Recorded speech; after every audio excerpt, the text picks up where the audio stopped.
અને આગળ વાત કરી સમાચારમાં સુરત મનપા સંચાલિત બસ ચાલકો બેફામ બન્યા છે। એસએમસી સંચાલિત બસે 4 વર્ષમાં 54 અકસ્માત સર્જ્યા છે। 54 અકસ્માતમાં 18 નિર્દોષોના જીવ બસ ચાલકોએ લીધા છે।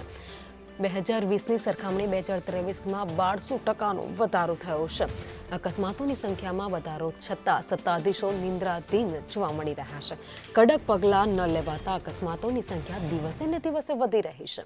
વર્ષ 2020માં 2 અકસ્માતમાં 2 વ્યક્તિના મોત, વર્ષ 2021માં 7 અકસ્માતમાં 5 લોકોના મોત, જ્યારે 2 લોકો ઘાયલ થયા। વર્ષ 2022માં 21 અકસ્માતમાં 8 લોકોના મોત, 13 લોકો ઘાયલ થયા। તો અકસ્માતમાં 3ના મોત 2023માં થયા છે। 24 અકસ્માતમાં 3ના મોત, જ્યારે 21 લોકો ઘાયલ થયા છે।